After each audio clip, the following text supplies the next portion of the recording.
할렐루야.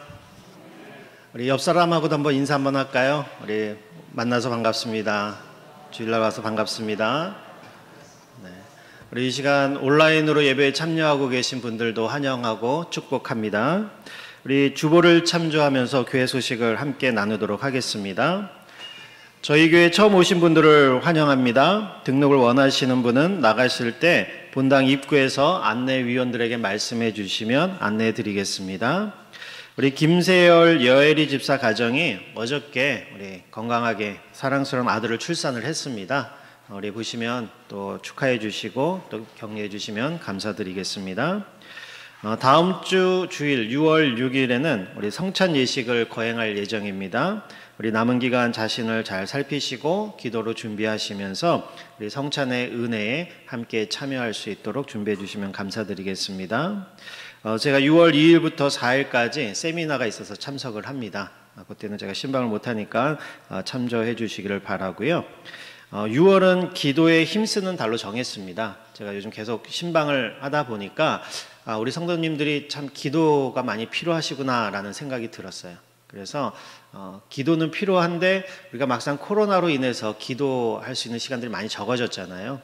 집에서 기도하시기도 하시겠지만 아무래도 우리가 한 마음으로 교회 와서 같이 기도하면 더 기도에도 힘이 나고 더 집중할 수 있을 것 같다는 생각이 들어서 우리 6월 한 달간 우리 매주 금요일마다 금요기도회가 있으니까 그때 다 오셔서 우리가 함께 기도하는 그런 시간을 가지면 좋겠다라는 생각이 들어서 이번 6월은 기도에 힘쓰는 달로 정했습니다. 그래서 이번 주 금요일 4일부터 25일까지 매주 금요일마다 우리가 지금 현재 9시부터 10시까지 기도 시간으로 정해져 있는데요. 따로 저희가 말씀을 전하거나 하지는 않습니다. 각자 편한 시간에 오셔서 자유롭게 기도하시면 되시고요. 저희가 8시부터 음악을 틀어놓겠습니다. 그러니까 여러분들이 시간 되실 때에 오셔서 의도적으로 제가 여기다가 30분 이상 기도하고 가시라고 돼 있잖아요. 우리가 30분 기도하는 게 익숙치가 않으면 쉽지가 않은데요. 하다 보면 빨리 가고 싶고 많이 한 것 같은데 5분밖에 안 지나고 그런 경우 있거든요. 그런 경우에도 내가 시간을 보면서 조금 더 기도해야겠다, 내가 좀 더 집중해야겠다, 의도적으로 여러분들 마음 먹으시고 내가 30분은 기도하고 가야지 하고 작정하고 오셔서 꼭 기도에 동참해 주시면 또 많은 기도의 응답도 있을 것 같고요. 또 우리가 기도하지 않는 것은 하나님을 신뢰하지 못하는 거거든요. 우리가 기도할 때 하나님이 응답해 주신다라는 믿음이 있고 확신이 있으면 기도를 안 할 수가 없죠. 그러니까는 이번 의도적으로 우리가 교회가 같이 한 마음으로 기도에 힘쓰기로 정했으니까 우리 직분자분들은 우리 장로님, 안수 집사님, 권사님, 우리 직분자들은 꼭 필히 참석해 주시기를 바라고요. 우리 다른 성도님들도 가능하시면 우리 모두 다 나오셔갖고 합심으로 기도하시면 너무 좋을 것 같습니다. 우리 5월 15일부터 시작된 우리 교사대학이 이제 이번 주로 이제 마무리가 됩니다. 6월 5일까지 우리 여태까지 진행되었고요. 우리 마지막까지 우리 참여해 주신 분들 계속 잘 참여해 주시면 감사를 드리겠습니다. 우리 성경 말씀 암송, 우리 또 오늘은 이제 시편 1편부터 1절부터 6절까지 다 암송할 건데요. 좀 이따가 우리 말씀을 암송하는 시간에 같이 나누도록 하겠습니다. 이것으로 광고를 마치고요. 우리 다 같이 음악에 맞춰 묵도하심으로 하나님께 예배드리러 나가도록 하겠습니다.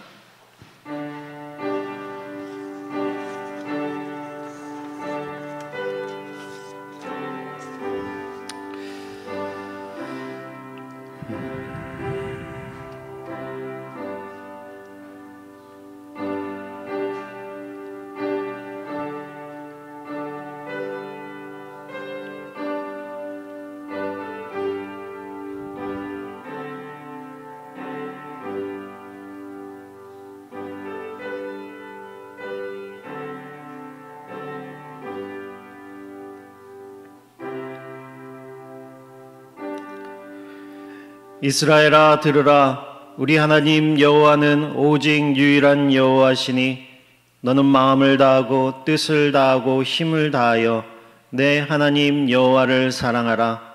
하나님은 영이시니 예배하는 자가 영과 진리로 예배할지니라. 아멘. 우리 다 같이 사도신경 하심으로 우리의 신앙을 고백하도록 하겠습니다. 나는 전능하신 아버지 하나님, 천지의 창조주를 믿습니다. 나는 그의 유일하신 아들, 우리 주 예수 그리스도를 믿습니다. 그는 성령으로 잉태되어 동정녀 마리아에게서 나시고 본디오 빌라도에게 고난을 받아 십자가에 못 박혀 죽으시고 장사된 지 사흘 만에 죽은 자 가운데서 다시 살아나셨으며 하늘에 오르시어 전능하신 아버지 하나님 우편에 앉아 계시다가 거기로부터 살아있는 자와 죽은 자를 심판하러 오십니다. 나는 성령을 믿으며 거룩한 공교회와 성도의 교제와 죄를 용서받는 것과 몸의 부활과 영생을 믿습니다. 아멘.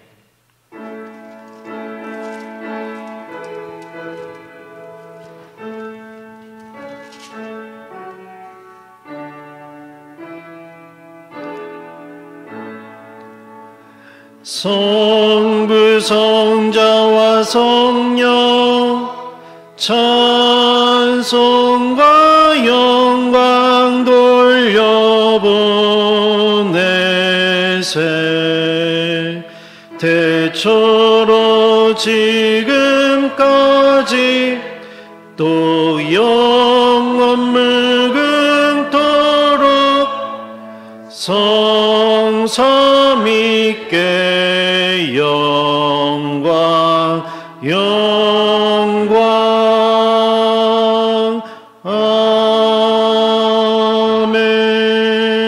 아멘.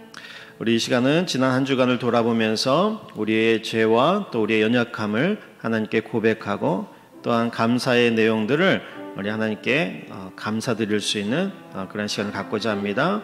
우리 다 함께 기도한 후에 우리 손명수 안수 집사님 대표로 기도해 주시겠습니다. 기도하겠습니다. 하나님 아버지 감사합니다. 우리의 연약함을 아시는 주님, 한 주간 우리의 삶을 돌아볼 때에 하나님 앞에 너무나 부족하고 또 하나님 앞에 수많은 죄악된 생각들과 또 하나님 뜻대로 살지 못하였던 연약한 모습들이 있었음을 주님 고백합니다.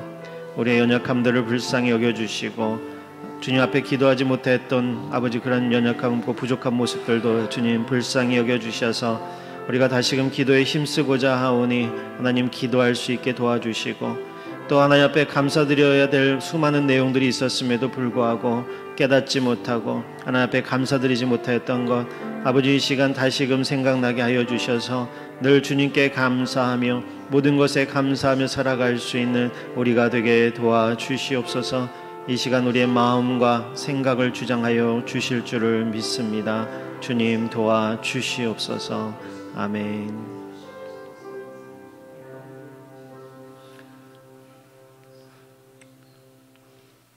하나님 아버지 성령의 인도하심으로 승리하게 하시고 지난 한 주 동안도 주님의 사랑 안에 보호하신 은혜에 무한 감사드립니다. 아멘. 우리에게 아직 고백하지 못한 죄악이 있으면 보혈로 씻어 주시옵소서. 이 시간 기도되오니 우리의 모든 허물과 더러움을 용서하여 주사 자유롭게 하시고 우리에게 힘과 용기를 허락하시어 담대한 믿음으로 살아가게 하셔서 우리의 삶이 항상 기뻐하며 범사에 감사하며 기도하는 삶이 되게 하여 주옵소서. 아멘. 주님의 성령으로 저희들의 삶을 조명하사 저희들의 참 모습을 보게 하시고 이렇게 신실한 마음으로 예배를 맞이할 수 있도록 이끌어 주신 주님께 감사드립니다. 아멘. 주님. 주의 교회를 위해 기도합니다. 그리스도의 희망이며 꿈이 있는 다음 세대를 실현할 수 있도록 이끌어 주시고 목사님과 그리고 크고 작은 사역을 맡고 계신 성도님들이 하나 되어 가정과 지역사회에 조금이나마 일조하는 공동체가 되도록 인도하며 부흥되기를 원하옵나이다. 아멘. 주님. 가정이 회복되고 화목하며 살아가는 가정이 될 수 있도록 은혜를 베풀어 주시옵소서. 아멘. 온 가족이 하나 되어 하나님을 높이며 찬양할 때 주의 성령이 함께하며 모든 가정이 사랑이 충만한 가정이 되도록 은혜 주시옵고 믿음 안에서 감사가 넘치는 하나님의 영광을 나타내는 귀한 가정들로 세워 주시옵소서. 아멘. 하나님 아버지, 전 세계가 코로나19로 고통받고 두려움 가운데 있습니다. 어려움을 겪고 있는 경제가 회복되어지게 하여 주시옵고 무엇보다 우리에게 함께 모여 하나님 예배함에 어려움이 없도록 은혜를 베풀어 주옵소서. 아멘. 육신의 질병으로 인해 고통 중인 성도들이 속히 나음을 얻어 기쁨으로 간증할 수 있도록 자비와 공유를 베풀어 주시오며 각 가정과 직장과 사업장과 일터에서 더욱 활기차고 역동적인 일거로 생명력 넘치는 삶을 누릴 수 있도록 주님의 지혜와 권능을 더하여 주시고 모든 필요를 풍족하게 채워주시며 우리 주 예수 그리스도 이름으로 기도드립니다. 아멘. 아멘.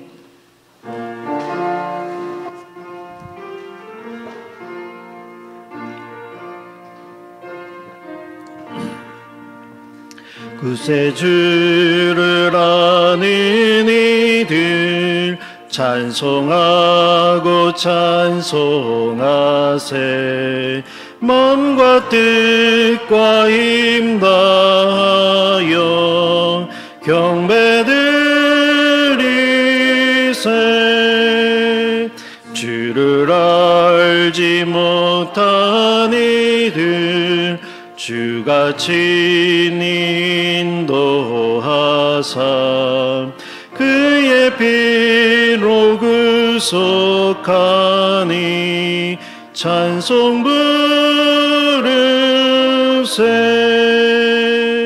약한 사람 도움받아 시험 중에 참게 되니 모든 죄를 이길 힘은 믿음뿐이라.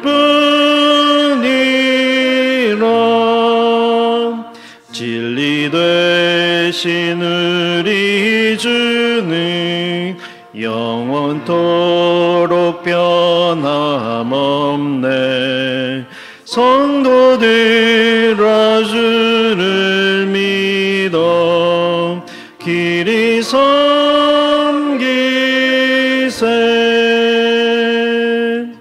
아멘. 오늘 우리에게 주신 하나님의 말씀은 룻기 2장 8절부터 16절까지 말씀입니다. 구약성경 룻기 2장 8절부터 16절까지 말씀입니다. 구약성경 404페이지, 405페이지 그 사이에 있습니다. 구약성경 404페이지 정도 있습니다. 룻기서 2장 8절부터 16절까지 말씀입니다. 제가 한 절 읽고 여러분 한 절 읽고 우리 마지막 절은 같이 읽도록 하겠습니다. 보아스가 룻에게 이르되 내 딸아 들으라. 이삭을 주우러 다른 밭으로 가지 말며 여기서 떠나지 말고 나의 소녀들과 함께 있으라.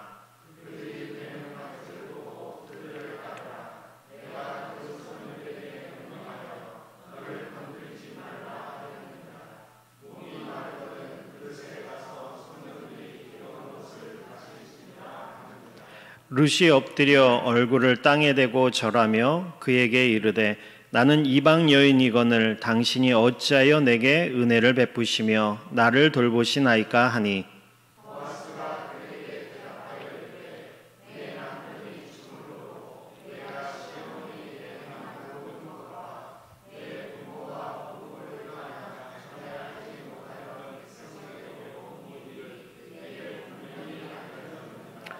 여호와께서 내가 행한 일에 보답하시기를 원하며 이스라엘의 하나님 여호와께서 그의 날개 아래에 보호를 받으러 온 내게 온전한 상 주시기를 원하노라 하는지라.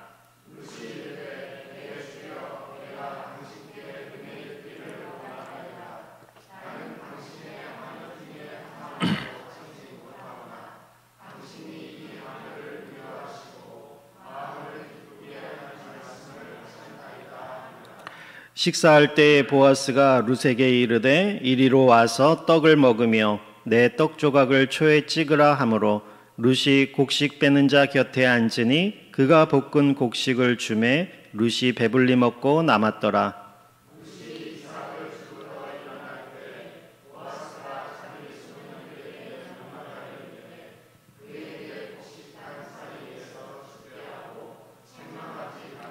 같이 읽겠습니다. 또 그를 위하여 곡식 다발에서 조금씩 뽑아 버려서 그에게 줍게 하고 꾸짖지 말라 하니라. 아멘. 우리 찬송가 300장 찬양하겠습니다.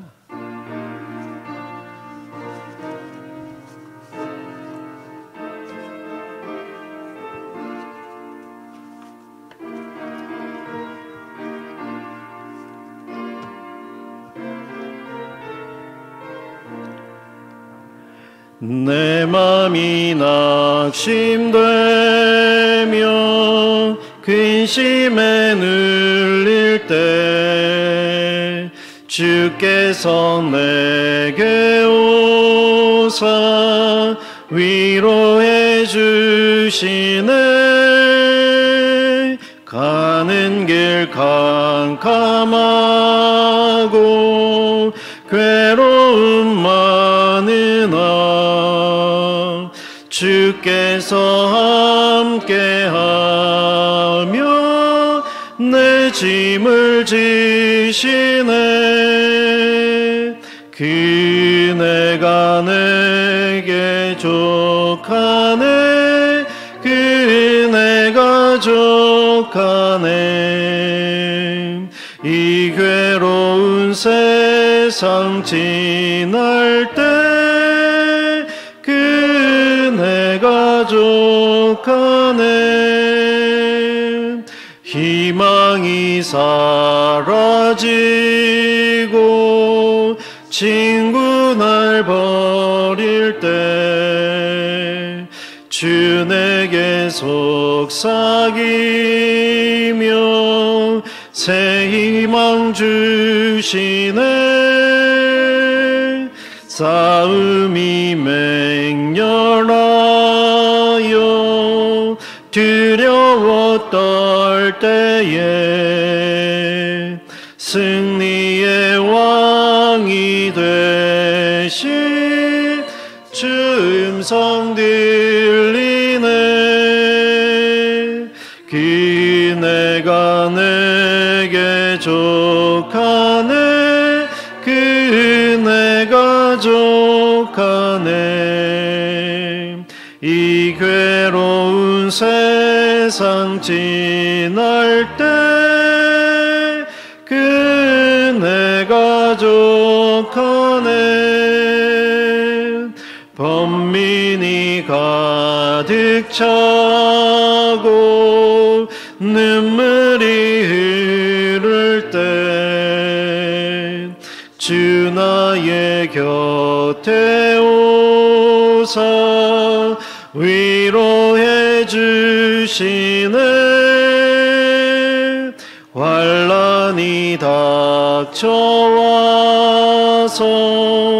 어려움 당할 때 주님의 능력 입어 원수를 이기네. 그네가 내게 족하네. 그네가 족하네. 이 괴로운 세상 지날 때 그네가 족하네. 아멘.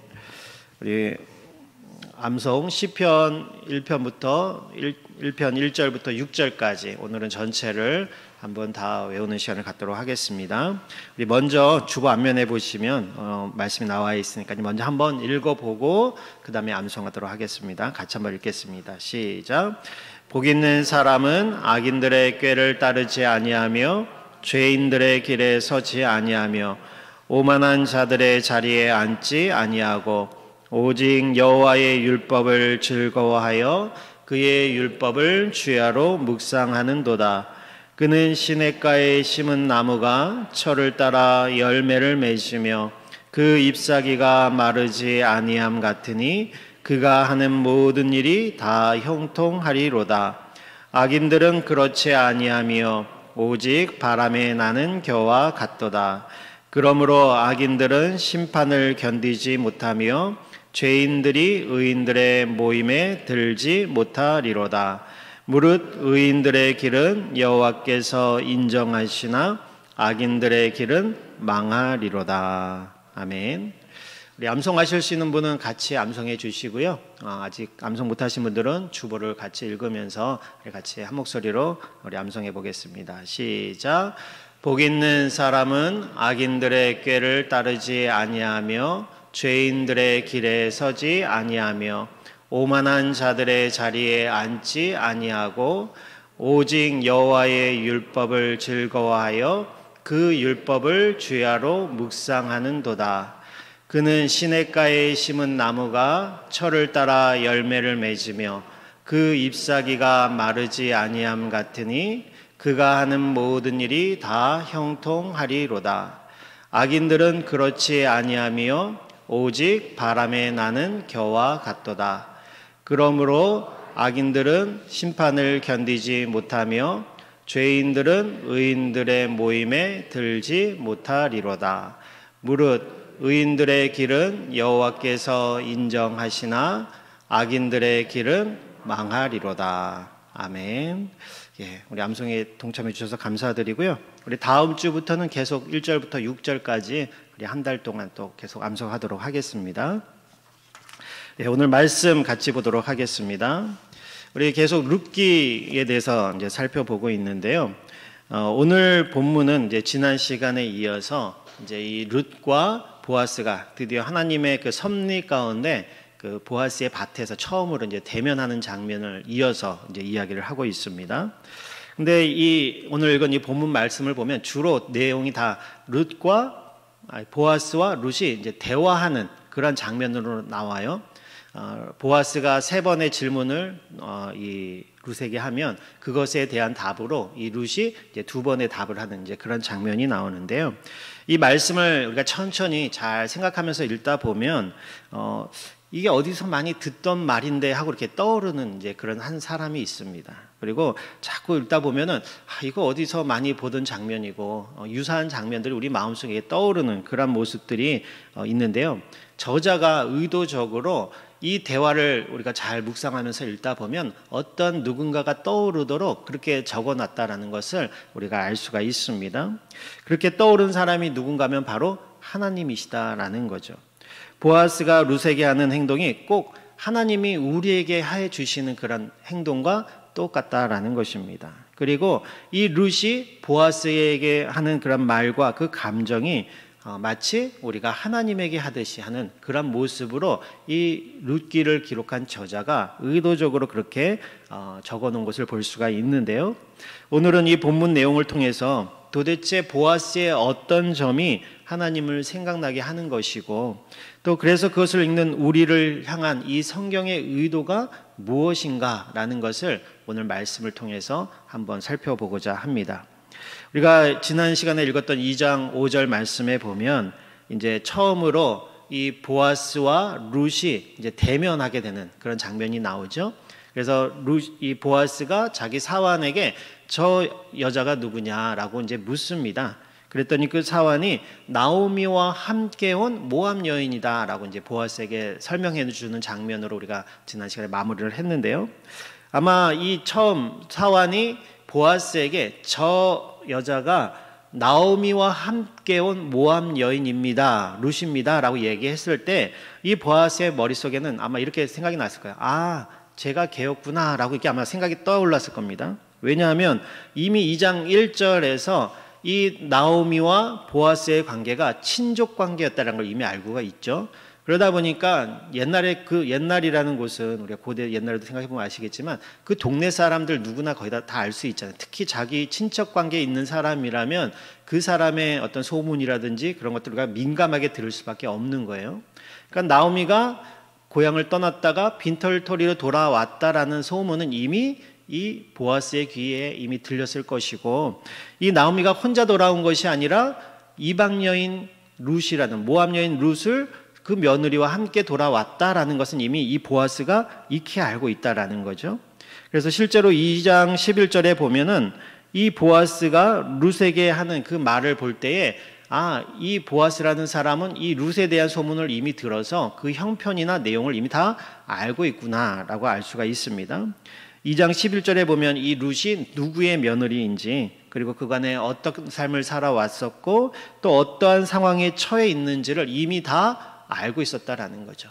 그렇기 때문에 얼굴은 누군지 한 번도 본 적은 없지만 이 2장 5절에 저 여자가 그 며느리 룻입니다라고 소개했을 때 이 보아스의 마음속에는 이미 제가 소문을 듣던 그 사람이구나라고 이미 알고 있었다라는 거죠. 즉 지금 우리가 읽고 있는 이 본문의 상황을 보면 보아스 측에서는 룻이 어떤 여자인지를 알고 있어요. 다만 이 룻은 보아스가 자기와 어떤 관계에 있는 사람인지를 전혀 모르고 있는 상황 속에서 이 이야기가 시작되고 있다는 걸 우리가 염두에 두고 읽으면 좋을 것 같습니다.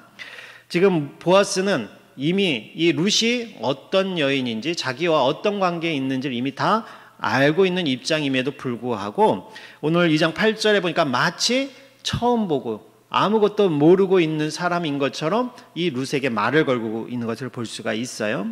2장 8절에 보니까 내 딸아 들으라 라고 이제 말을 하고 있죠. 우리 2장 8절 9절 말씀을 다시 한번 같이 한번 읽어볼까요? 룻기 2장 8절 9절 말씀 다시 한번 같이 읽어보겠습니다. 시작. 보아스가 룻에게 이르되 내 딸아 들으라. 이삭을 주우러 다른 밭으로 가지 말며 여기서 떠나지 말고 나의 소녀들과 함께 있으라. 그들이 베는 밭을 보고 그들을 따르라. 내가 그 소년들에게 명령하여 너를 건드리지 말라 하였느니라. 목이 마르거든 그릇에 가서 소년들이 기러온 것을 마실지니라 하는지라. 아멘. 지금 첫 말이 보아스가 룻에게 건네는 첫 말이 뭐냐면 내 딸아 이삭을 주우러 다른 밭으로 가지 말고 여기서 떠나지 말라라는 겁니다. 즉 내 밭에 여기 내 소유에 있는 밭 안에만 머물러서 여기서만 주서라라는 이제 그런 의미가 담겨져 있는데 이 말 속에는 특별한 의미가 있는 겁니다. 여기를 떠나지 말라라고 했을 때는 그 의도 속에는 뭐가 있겠어요? 다른 곳에 가서 안 주워도 여기서 네가 충분히 줄 수 있도록 내가 해주겠다는 그런 의미가 담겨져 있는 거죠. 그래서 이 보아스가 일하는 사원들에게 2장 15절 16절 말씀에 보면은 그 룻이 이삭을 주울 때 그 사원들이 이제 텃세를 부리거나 뭐 그렇게 해서 책망하거나 어떤 꾸짖는 일들을 하지 못하도록 당부를 하는 것을 볼 수가 있습니다. 그리고 일꾼들에게 자신들이 곡식을 거둘 때에 그 단을 묶을 때 일부러 그 단에서 한 움큼씩 이렇게 뽑아서 땅에 의도적으로 버리라라고 이야기를 하고 있습니다. 그래서 이 룻이 땅에서 주울 때에 그 수확량이 많아질 수 있도록 지금 이 보아스가 그 은혜를 베풀고 있는 거죠. 그러니까는 내 밭을 떠나지 말고 여기만 머물러 있어라라는 그 말은 결국에는 너가 충분히 주울 만큼의 어떤 배려를 해주겠다라는 말이 이제 그 의미 속에 담겨져 있는 겁니다. 우리가 지금 룻과 이 보아스의 관계를 보면 처음 보는 거예요. 어떻게 보면 일면식도 없었던 관계입니다. 그리고 이 유력자였던 이 보아스에 비하면 이 룻이라는 여인은 비천하고 어떻게 보면 이 보아스 입장에서는 그냥 그 밭에 떨어진 이삭을 죽게 해주는 것만으로도 충분히 은혜를 베푸는 것임에도 불구하고 그리고 어떤 호의를 베풀지 않아도 누가 보아스를 향해서 비난한다거나 저 사람 참 못됐네 이렇게 얘기하지 않는 그런 상황임에도 불구하고 지금 이 룻을 향해서 은혜를 베풀고 있는 것을 볼 수가 있습니다. 또 이것뿐만이 아닙니다. 그날 룻이 그 하루의 수확을 거두고 나서 집에 돌아가서 시어머니 나오미에게 그날 있었던 이야기들을 쭉 소상하게 이야기하는 장면이 나와요. 우리 2장 21절 말씀을 한번 같이 읽어볼까요? 2장 21절에 보면 이 룻이 시어머니 나오미에게 가서 보고하는 내용이 나옵니다. 우리 21절 말씀 같이 한번 읽어볼까요? 시작.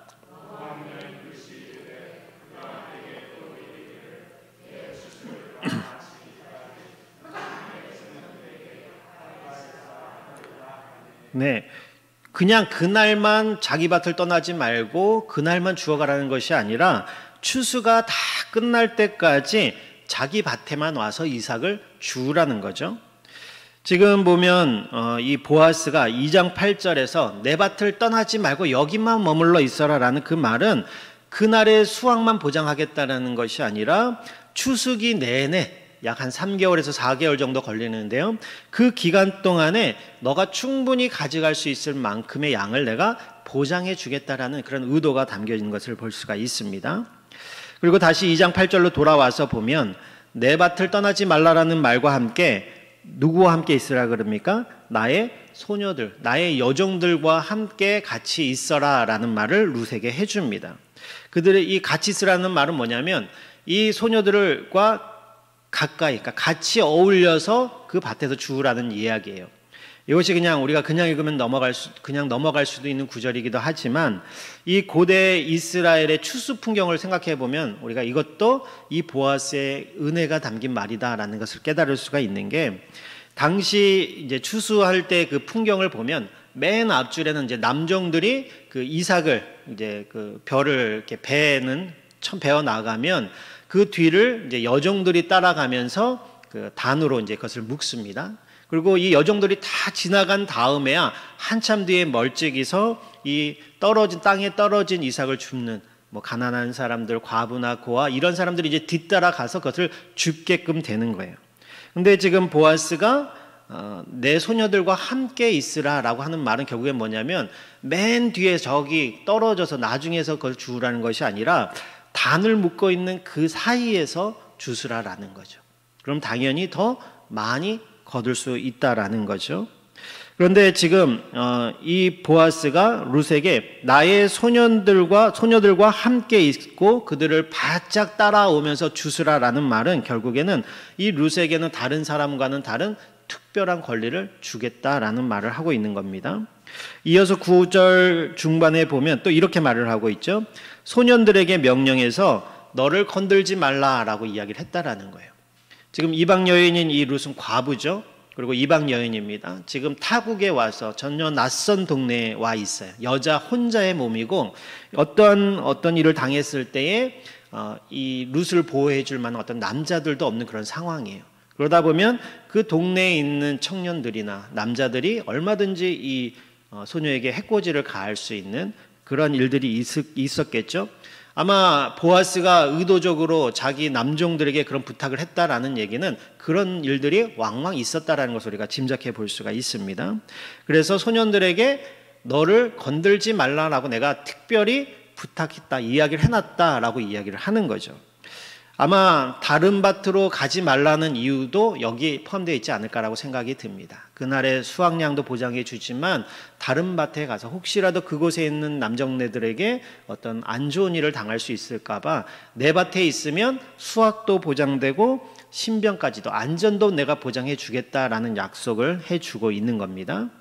그러면서 9절 하반절에 보니까 또 이런 말을 덧붙이고 있어요. 목이 마르거든 그릇에 가서 소년들이 길러온 물을 마시라라고 이야기를 해주고 있습니다. 원래 그 수확하는 남의 땅, 자기 땅이 아니잖아요. 그 땅 주인의 종도 아닙니다.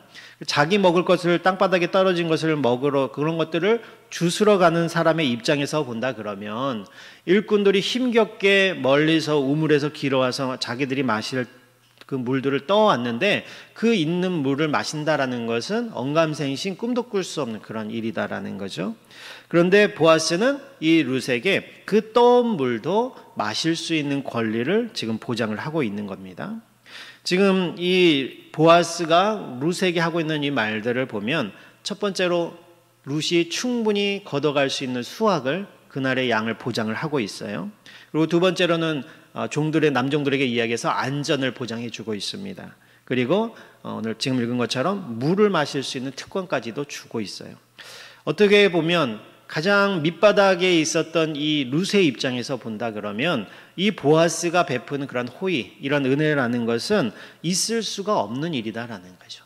그런 있을 수 없는 놀라운 대우를 지금 받고 있다라는 것을 이 보아스의 말을 통해서 우리에게 깨닫게 하기 위함이다라는 거예요. 이러한 보아스의 이런 따뜻한 말이 우리가 하나님을 만났을 때 하나님이 우리에게 해주시는 그런 말, 우리에게 은혜를 주시는 그런 모습이 생각나게끔 지금 보아스 이 룻기를 기록한 저자가 의도적으로 이것을 기록하고 있다라는 겁니다. 이것뿐만이 아니라 2장 14절에 보니까 일을 마치고 이제 점심시간이 된 것 같아요. 식사를 할 때에 보아스가 룻에게 이르되 이리로 와서 내 떡을 먹으면 내 떡 조각을 초에 찍어서 먹어라 라고 이야기를 하고 있습니다. 그러면서 일꾼들이 함께 둘러앉아서 식사하는 그 자리로 이 룻을 초대하는 것을 볼 수가 있습니다. 이삭을, 땅에 떨어진 이삭을 주어서 연명하는 그런 사람의 입장에서 본다 그러면, 더군다나 유대인도 아니고 이방 여인의 입장에서 본다 그러면, 그 유대인으로 구성된 그 보아스의 식솔들이 있는 그 자리에 낀다라는 것, 그곳에서 같이 식사를 한다라는 것은 상상할 수도 없는 그런 일들이었습니다. 그런데 그녀를 부르고 있고, 그 뒤에 보면은 그런 같이 식사할 수 있는 권리뿐만 아니라 그녀에게 먹을 것도 주었다라는 거죠. 우리가 이제 앞에서부터 이야기를 생각해 보면, 나오미와 룻이 고향으로 돌아왔을 때 빈털터리로 돌아왔지 않습니까?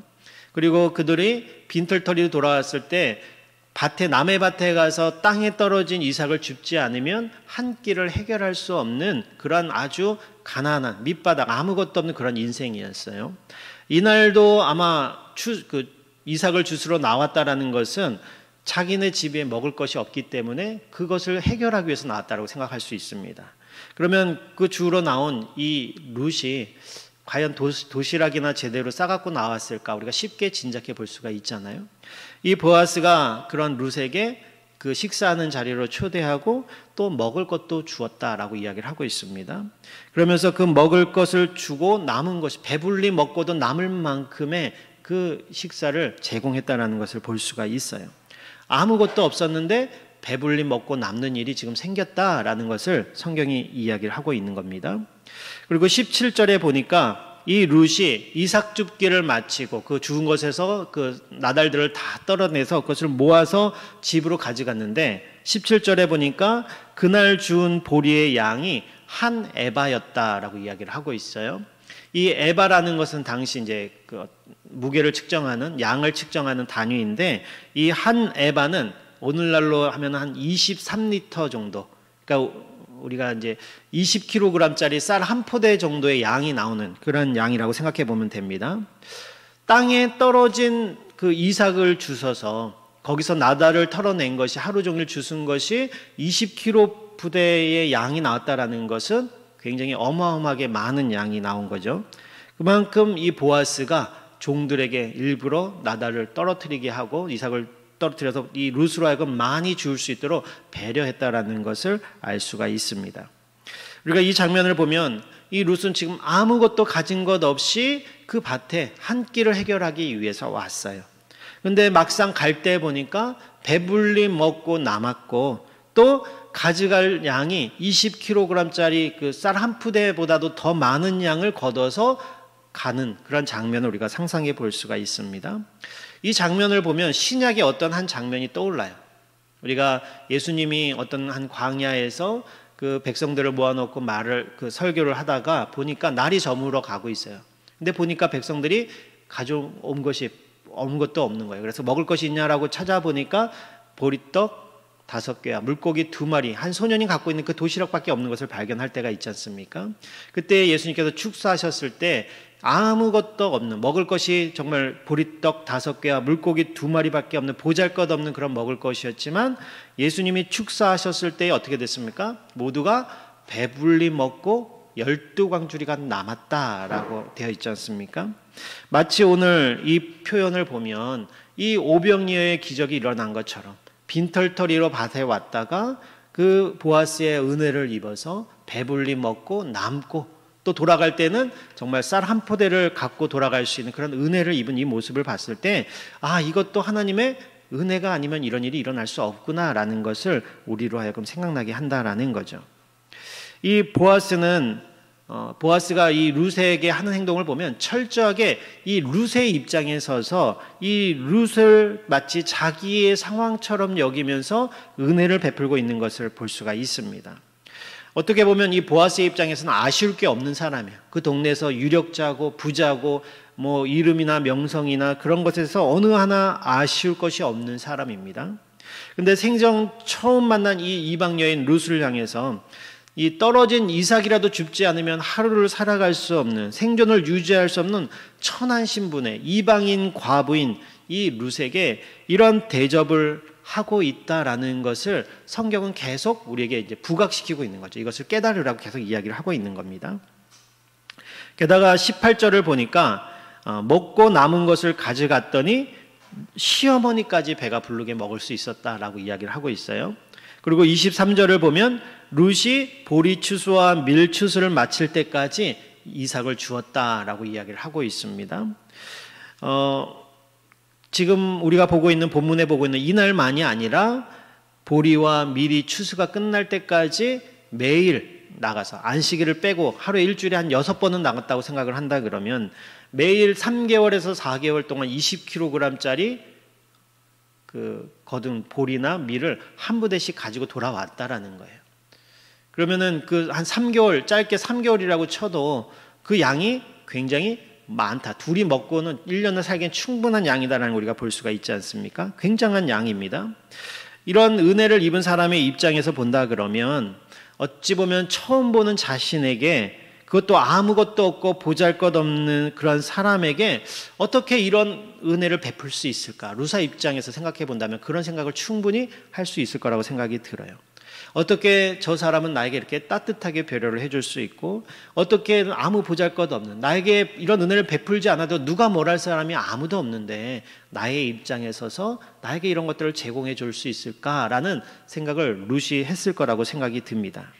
그래서 룻은 이러한 보아스의 대우에 도저히 믿을 수 없다라는 생각이 들었는지 이 10절에 보니까 이런 말들을 합니다. 우리 10절 말씀 같이 한번 읽어볼까요? 10절 말씀 읽어보겠습니다. 시작.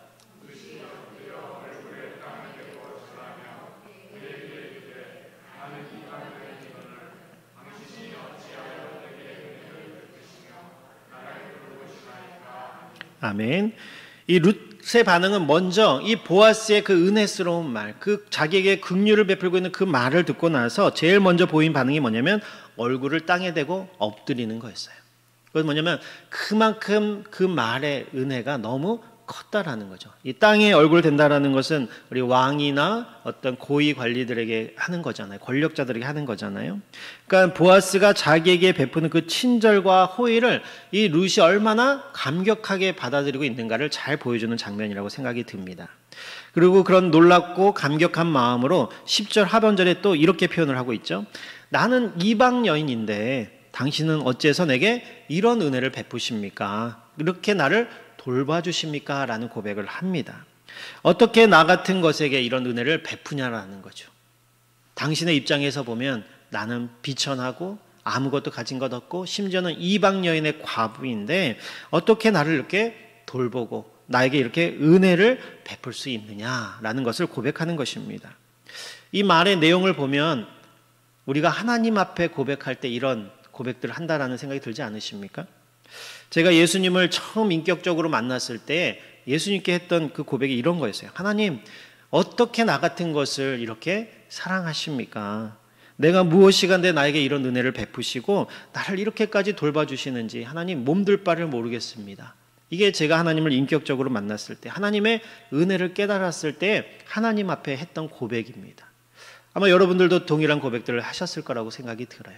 우리가 하나님 앞에 은혜를 깨닫는 순간 이런 고백을 할 수밖에 없다라는 거죠. 룻의 입장에서 보면 이 보아스의 이러한 베푸는 호의는 마치 하나님에게 은혜를 받은 것과 같은 그런 입장에서 경험하는 것이고 그런 입장을 어떤 감개무량에서 나오는 고백이다라고 우리가 생각해 볼 수가 있습니다. 룻이 이 보아스의 호의에 대해서 보인 두 번째 반응이 13절에 나오는데요. 13절의 말은 12절에 보아스가 한 말에 대한 대답인데 같이 한번 읽어보도록 하겠습니다. 13절 말씀 같이 읽어보겠습니다. 시작. 네 주여, 내가 당신께 은혜 입기를 원하나이다. 나는 당신의 하녀 중에 하나와 같지 못하오나 당신이 이 하녀를 위로하시고 마음을 기쁘게 하는 말씀을 하셨나이다 하니라. 아멘. 이걸 좀 풀어서 하면 이렇습니다. 내 주여, 그러니까 나의 주인이시여 이렇게 얘기를 하는 거죠.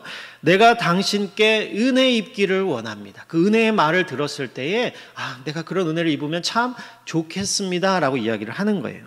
그러면서 하는 것이 무엇이냐면 나는 당신의 은혜가 없으면 살 수 없는 사람이다 라는 겁니다. 나는 당신의 여종만도 못한 그런 비천한 사람인데 어떻게 당신은 그 여종보다도 못한 나를 당신의 식솔처럼, 당신의 식구처럼 나를 대하십니까? 당신의 그 큰 친절과 그 배려의 말들이 나에게 큰 기쁨과 위로가 됩니다 라고 고백을 하고 있는 거예요. 이 말도 우리가 예수님을 믿고 지내오면서 하나님께 몇 번은 했던 말들 아니겠습니까? 그렇죠? 나는 하나님의 은혜를 받을 자격이 없는 사람인데 어떻게 하나님은 나를 자녀로 삼아주시고 나를 하나님의 백성으로 인정해 주십니까? 나는 사랑받을 만한 아무런 근거가 없는 그런 죄인인데 하나님, 나 같은 죄인을 왜 이렇게 사랑해 주십니까? 하나님의 은혜가 내게 위로가 되고 내게 힘이 됩니다. 하나님의 은혜를 잊기를 원합니다. 이것이 우리가 하나님 앞에서 몇 번은 했던 그런 고백들 아니겠습니까? 절망의 자리에서 이런 고백을 이 룻뿐만 아니라 우리도 수없이 해왔다라는 것이죠. 룻의 이러한 말들을 보면 이 보아스가 베푼 그 행동들이 이 룻에게 있어서는 기대와 상상을 초월하는 매우 놀라운 일이다라는 것입니다. 마치 우리가 하나님의 은혜를 입고 하나님께 나타내는 그런 반응과 똑같다라는 사실을 지금 저자는 우리로 하여금 확인하라고 이야기를 하는 것이고, 지금 보아스가 룻에게 하는 그 행동은 결국 하나님의 성품을 드러내고 있는 것임을 우리로 하여금 알아채도록 이러한 대화 속에서 우리에게 이야기를 하고 있는 겁니다. 우리가 다시 보아스의 입장으로 돌아와서 보아스는 과연 무슨 의도로 이런 일들을 하고 있는가라는 걸 다시 한번 좀 살펴보면은요. 보아스가 이제 당신이 어찌하여 내게 은혜를 베푸시며 나를 돌아보십니까? 라고 룻이 13절에서 이야기를 했는데요.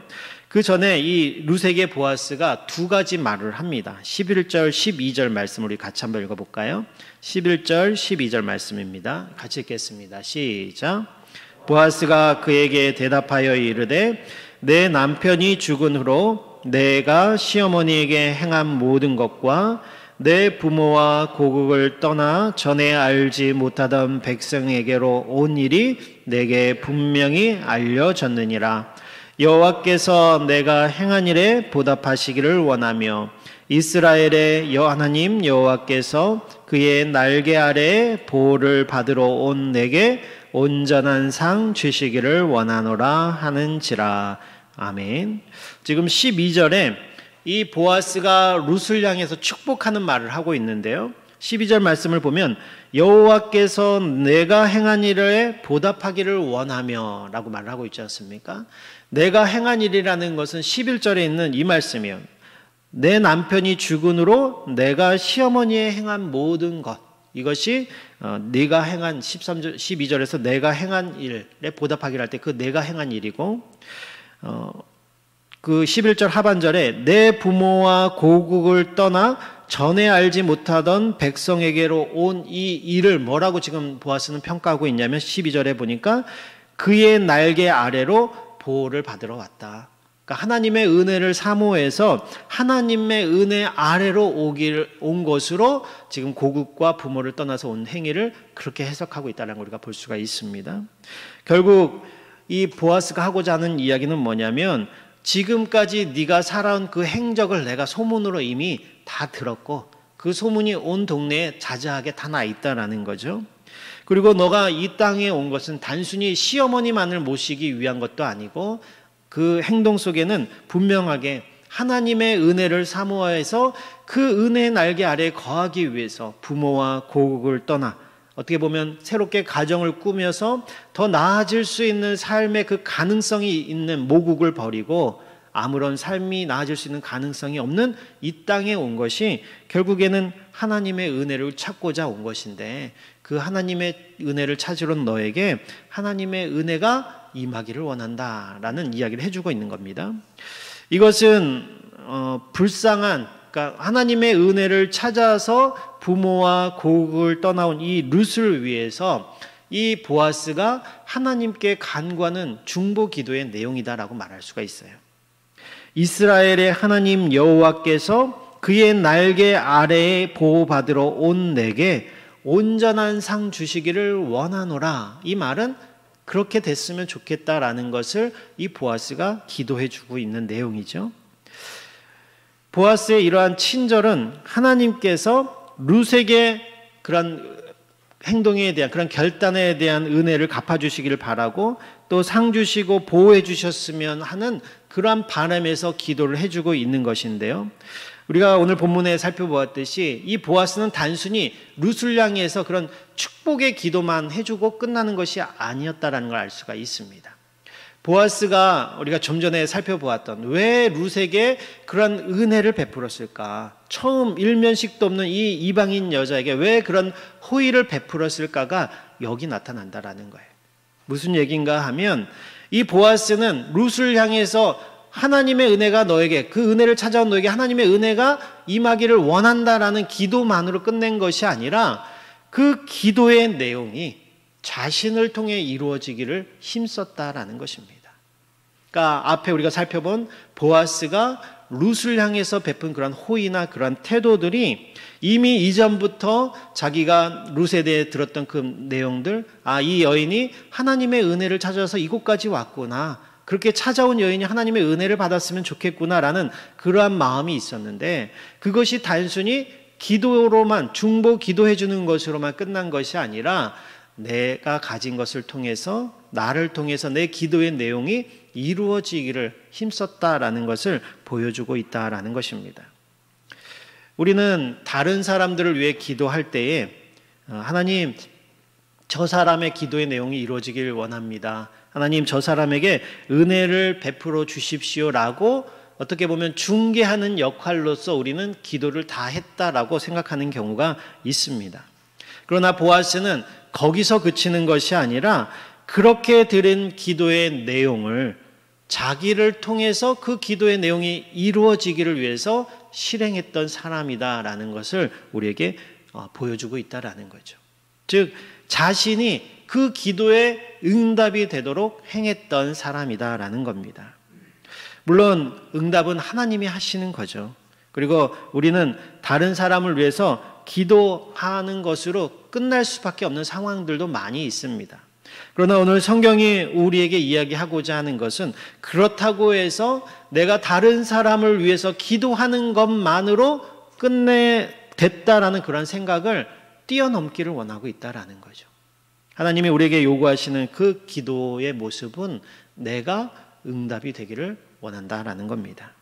내가 그 사람에게 해 주었으면, 하나님이 이렇게 해 주셨으면 좋겠다라는 그 기도의 내용을 내가 할 수 있으면 나를 통해서 이루어질 수 있도록 우리는 기도해야 되고, 내가 그 기도의 내용이 나를 통해서, 내가 그 기도의 응답이 되도록 우리는 애써야 된다라는 것입니다. 그것이 어떻게 보면 성경이 말하고 있는 중보 기도의 내용이다라는 거예요. 그래서 룻도 보아스가 12절에 말을 마치자마자 13절에서 우리가 아까 살펴보았듯이 이렇게 얘기를 하는 겁니다. 내 주여, 내가 당신께 은혜 있기를, 그런 은혜 있기를 원합니다 라고 이야기를 하는 거죠. 그리고 우리가 아까 살펴보았듯이 그 이후의 내용들을 쭉 보면 그 기도의 내용들을 누가 이루고 있습니까? 보아스가 이뤄가고 있다는 것을 알 수가 있습니다. 하나님께서 그 백성과 맺은 언약을 근거로 우리에게 베푸시는 그 행위, 그 언약적인 사랑의 모습을 뭐라고 이야기를 하냐면 히브리 말로 헤세드라고 이야기를 합니다. 이 구약 성경에서 가장 대표적으로 나타나는 하나님의 속성, 그 성품을 이야기할 때 이 헤세드라는 것을 대표로 꼽습니다. 이 헤세드라는 말은 우리말로 번역하기는, 한 단어로 딱 번역하기는 굉장히 쉽지 않은데요. 성경에는 이 헤세드라는 말을 굉장히 다른 말로, 다른 표현으로 많이 표현을 하고 있습니다. 자비, 인애, 긍휼, 사랑, 은혜, 이런 하나님의 어떤 사랑과 은혜에 관련된 이런 속성들을 표현할 때 헤세드는 한 단어를 쓰지만 그거 상황에 맞게끔 이렇게 다양한 단어로 번역을 하고 있는데요.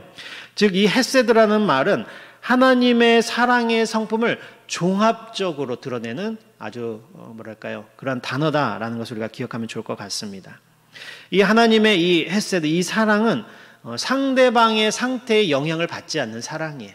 그 사람이 나에게 어떤 잘하거나 못하거나, 이 사람이 죄인이거나 의인이거나 그런 것과 상관없이 내가 그 사람에게 어떤 은혜를 베풀 책임도 없고 법적인 어떤 의무가 없어서 해도 되고 안 해도 되는 그런 상관없는 일임에도 불구하고 내가 그 은혜를 베풀기를 작정하는 것, 그것이 성경이 말하고 있는 헤세드고 그것이 하나님의 그 사랑의 성품을 표현할 때 나타내는 말이다라는 겁니다.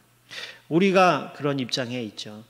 우리가 하나님 보시기에 선을 행한 것도 아니고 성경에도 이야기하고 있다시피 우리가 부름받기 이전에 우리의 모습은 어떤 모습이었습니까?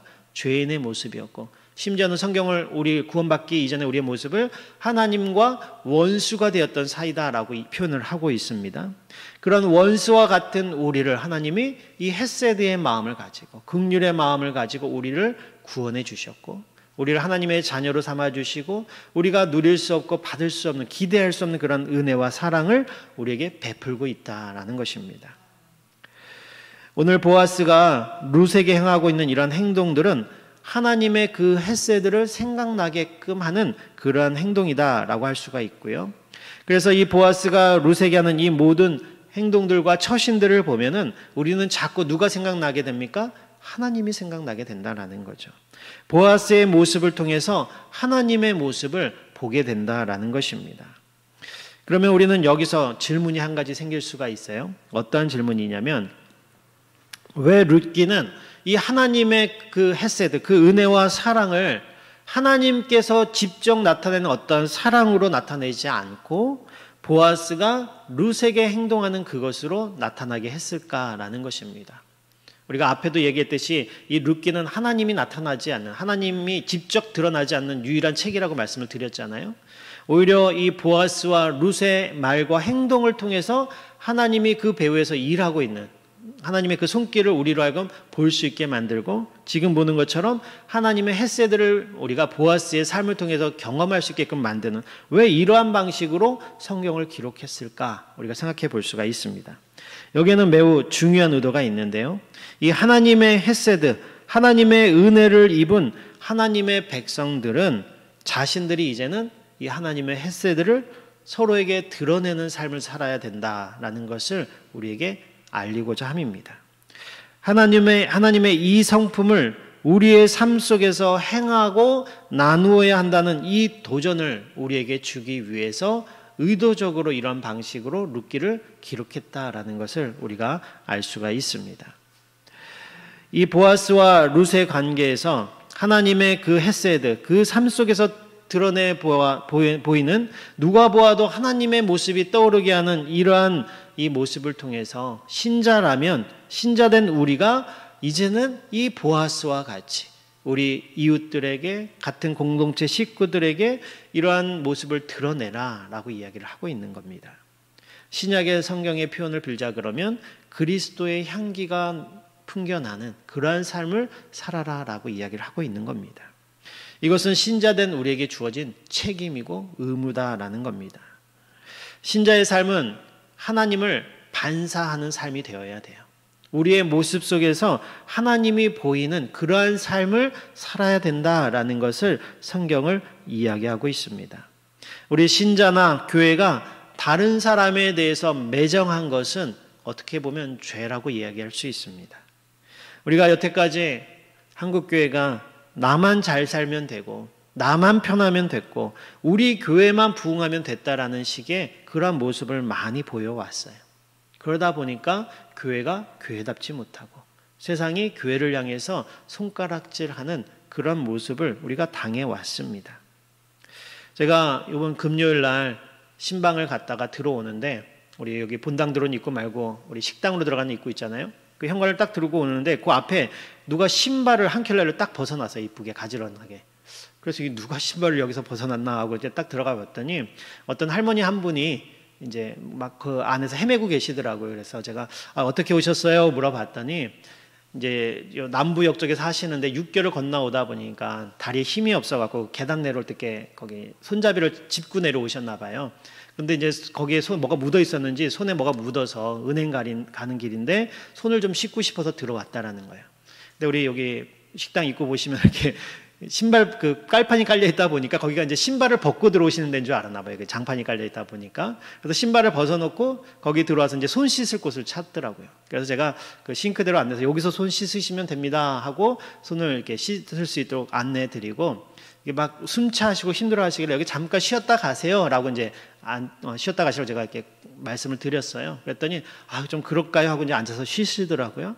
이렇게 좀 이렇게 숨도 좀 몰아쉬시고, 또 날씨가 그날 좀 후덥지근해서 더워 보이시길래 제가 물 한 컵을 이렇게 따라서 물 한 잔 드릴까 했더니 그래 주시면 좋죠. 그래서 물 한 잔 따라서 앉아서 이렇게 물을 드시면서 앉아 계시는데, 제가 이렇게 보면서 교회를 안 다시는 것 같더라고요. 그래서 제가 물었어요.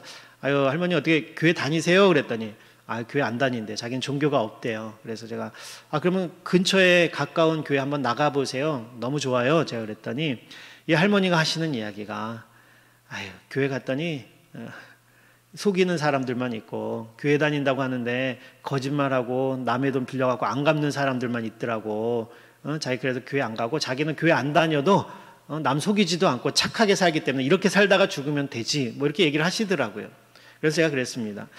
교회 가시면 물론 그런 사람들도 있지만 좋은 사람들도 많아요.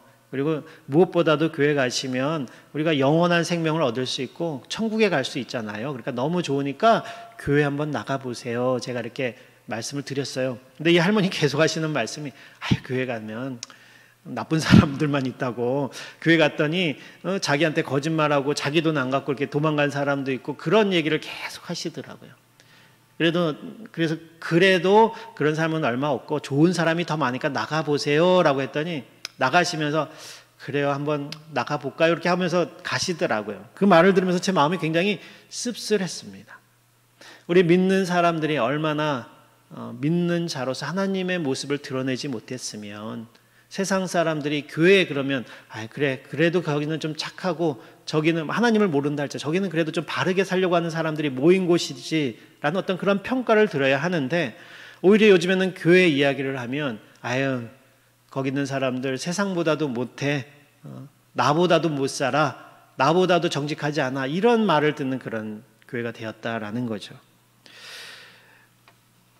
신자를 통해서 세상은 이 교회를 통해서 하나님을 볼 수 있어야 된다라는 것입니다.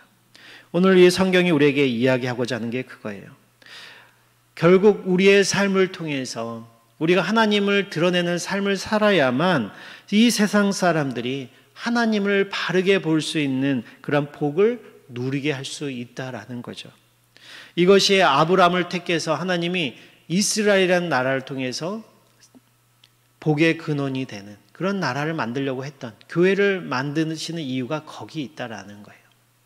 우리를 불러서 우리로 하여금 공의와 정의를 시행하고 정말 하나님의 성품이 드러나는, 하나님의 성품을 반사하는 그러한 삶을 살게 함으로 인해서 세상 사람들이 그 모습을 보고 그 하나님을 찾고 그 공동체 안으로 들어오고 싶어하는 그러한 복을 누릴 수 있도록 하라고 우리를 불러주셨는데, 우리는 그렇게 살지 못하고 있다라는 거죠. 오히려 그 복을 가로막고 있는 모습으로 살아가고 있는 것은 아닌지 우리가 돌아보아야 된다라는 것입니다. 우리가 하나님의 이 헤세드를, 이 사랑과 긍휼을 전하는 통로가 되어야 된다라는 것은 우리 신자의 책임이고 의무이다라는 것입니다. 그리고 동시에 우리 신자들에게만 주어진 놀라운 특권이자 복이다라는 것을 성경이 말을 하고 있는 겁니다. 하나님의 그 인자하심과 그 돌보심, 오래 참음, 위로하심, 그리고 우리를 기쁘게 하시는 그 기쁨을 주시는 그런 인애와 보호, 이런 것들이 우리의 모습을 통해서 드러나야 된다라는 것을 성경은 이야기를 하고 있고, 그러한 처신과 그런 말과 행동을 통해서 세상 사람들이 우리의 모습을 통해서 하나님이 생각나게끔 하는 그러한 삶을 살 수 있는 특권, 그러한 영광이 우리에게 있음을 우리가 믿고 우리가 누림과 동시에 그것을 드러냄으로 인해서 세상 속에 하나님이 드러나는 그런 삶을 사는 저와 여러분들이 되시기를 진심으로 축원합니다. 우리 오늘 말씀을 통해서 우리 같이 한번 이 시간 기도했으면 좋겠습니다. 우리 반주 좀 해주시고요. 우리 말씀을 한번 생각하면서 이렇게 기도하면 좋겠습니다. 첫 번째, 우리의 언어, 우리의 행동, 그리고 우리의 삶 속에서 하나님의 성품이 드러나는 그런 신자의 삶을 살 수 있게 해달라고 이 시간 기도했으면 좋겠습니다.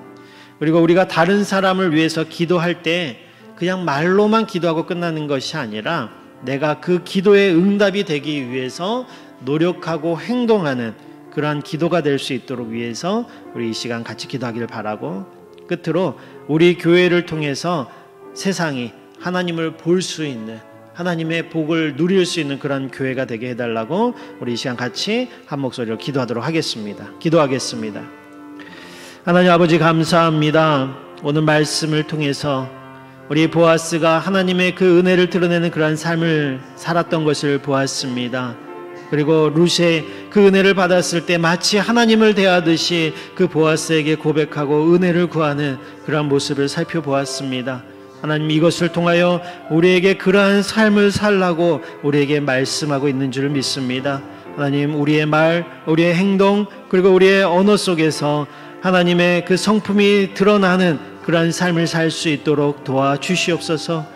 나의 삶을 볼 때에 하나님이 생각나게 도와주시고, 나의 말을 들을 때에 그 하나님의 위로의 말이 들릴 수 있는 그런 우리의 말과 행동이 되게 도와주셔서 정말로 하나님의 은혜를 입은 자로서, 또 그렇게 살라고 부름을 받은 신자로서 하나님 그렇게 살 수 있는 우리가 되게 도와주시옵소서. 하나님, 또한 바라는 것은 우리가 누군가를 위하여 기도할 때에 하나님 그 사람에게 하나님의 은혜가 임하기만을 기도하는 것으로 끝내지 않게 도와주시고, 내가 할 수만 있으면 그 기도의 응답이 나를 통하여 이루어질 수 있도록 애쓰고 행동할 수 있는 우리가 되게 도와주시옵소서.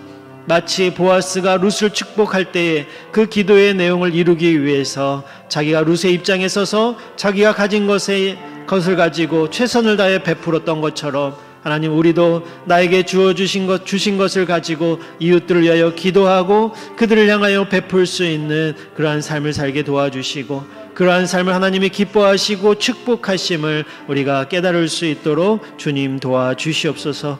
하나님, 우리 교회 성도들을 통하여 하나님 사회가, 세상이 하나님을 볼 수 있는 그러한 교회가 되기를 원합니다. 우리 성도님들 한 사람 한 사람을 붙잡아 주시고, 아버지, 우리가 그렇게 살지 못했던 죄를 회개하게 도와주시고, 오늘 다시금 이 말씀을 통하여 깨닫게 하신 대로 하나님이 원하시는 그러한 삶을 살게 하여 주시옵소서. 주님 도와주실 줄을 믿습니다. 함께하여 주시옵소서. 우리의 연약함과 죄악됨에도 불구하고 여전히 신실하게 우리를 향한 그 사랑과 긍휼을 거두지 아니하시는 사랑의 하나님 감사합니다. 그런 하나님의 은혜와 사랑을 본받아서 우리의 언어와 행동과 처신 속에서 하나님을 드러내며 보여줄 수 있는 삶을 살게 도와주시옵소서. 그 길이 비록 어렵고 힘들지라도 그것이 신자의 의무이자 책임이자 특권임을 깨달아서 영광스러운 그 길을 가는 것을 즐거워하며 기뻐할 수 있는 우리가 되게 도와주시옵소서. 오늘 이 자리에 룻과 같이 텅 빈 마음으로 하나님의 은혜를 바라고 나온 성도들이 있다면, 오늘 말씀과 또 기도를 통해서 하나님의 위로와 은혜를 깨닫고 경험하게 도와주시고, 또 우리의 도움의 손길들을 통하여 풍족하게 돌아갈 수 있도록 주님 도와주시옵소서. 또한 이미 그 은혜를 누리고 있는 우리 성도들이 있다면 그 은혜를 누린 자로서 보아스와 같이 하나님의 은혜를 베풀며 긍휼을 나타내고 자신이 그 기도의 응답이 되기 위하여 애쓰는 우리가 되게 도와주시옵소서. 말씀을 듣고 잊어버리는 자들이 되지 않게 도와주시고, 듣고 행하는 자들이 되게 도와주셔서 하나님의 뜻을 세상 가운데 나타내고 이루는 그러한 교회 되게 도와주실 줄 믿사옵고, 살아계신 예수님의 이름으로 기도합니다. 아멘.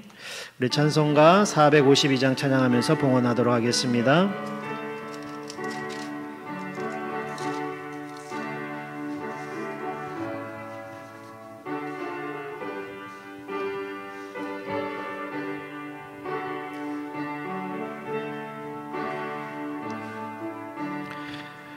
내 모든 소원 기도의 제목 예수님 닮기 원함이라.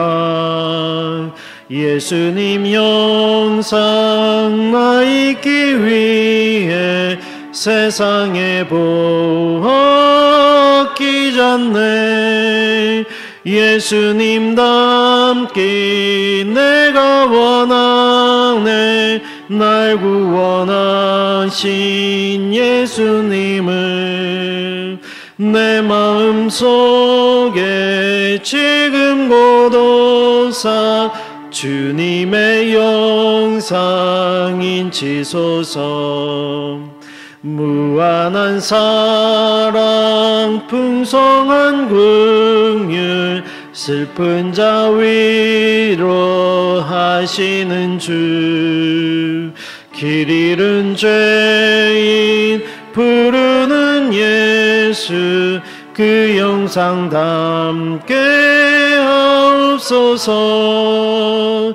예수님 닮기 내가 원하네. 날 구원하신 예수님을 내 마음속에 지금 고도사 주님의 영상 인치소서.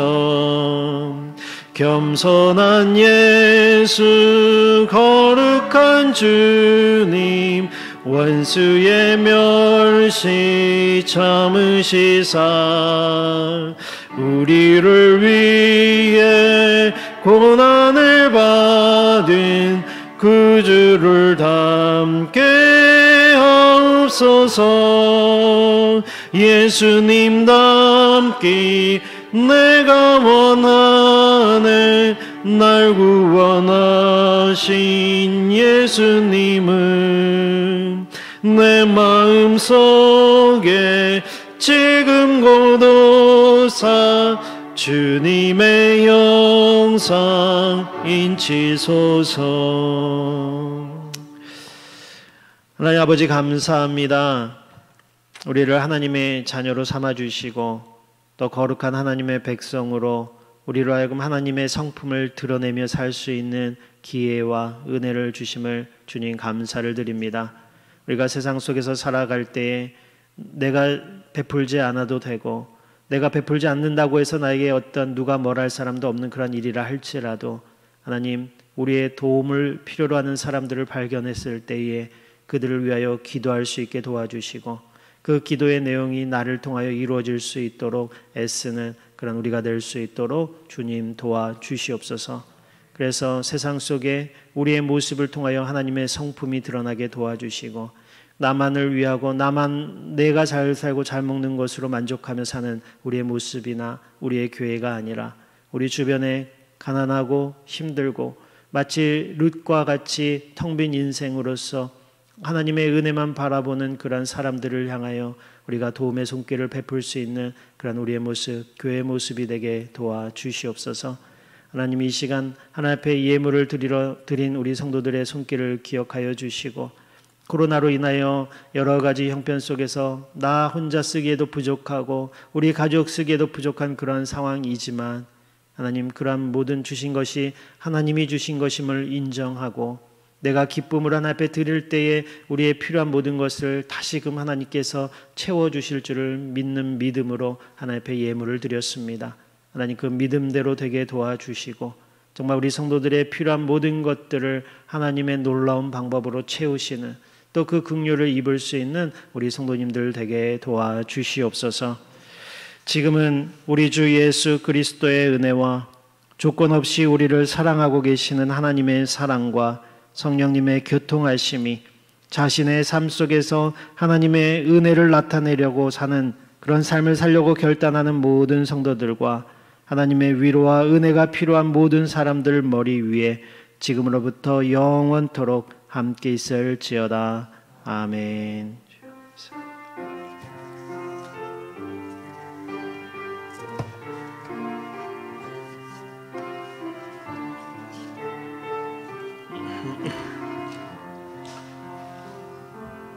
진정한 예배가 숨쉬는 교회 주님이 주인 되시는 교회, 믿음의 기도가 쌓이는 교회, 최고의 찬양을 드리는 교회, 말씀이 살아 움직이는 교회, 성도의 사랑이 넘치는 교회, 섬김과 헌신이 기쁨이 되어 열매 맺는 아름다운 교회,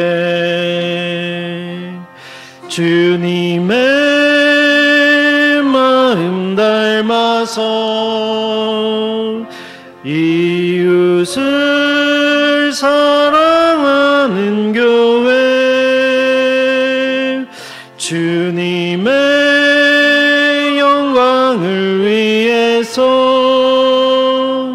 빛 되신 주님 전하는 교회, 사랑의 불꽃이 활짝 피어나 날마다 사랑에 빠지는 교회, 주께서 사랑하는 우리 교회가 이런 교회 되게 하소서. 주님의 마음 닮아서, 주님의 마음 닮아서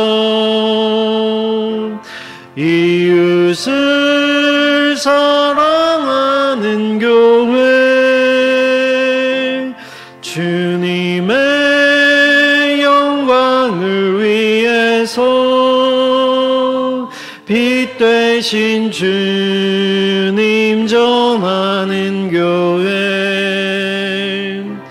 사랑의 불꽃이 활짝 피어나 날마다 사랑에 빠지는 교회, 주께서 사랑하는 우리 교회가 이런 교회 되게 하소서. 이런 교회 되게 하소서.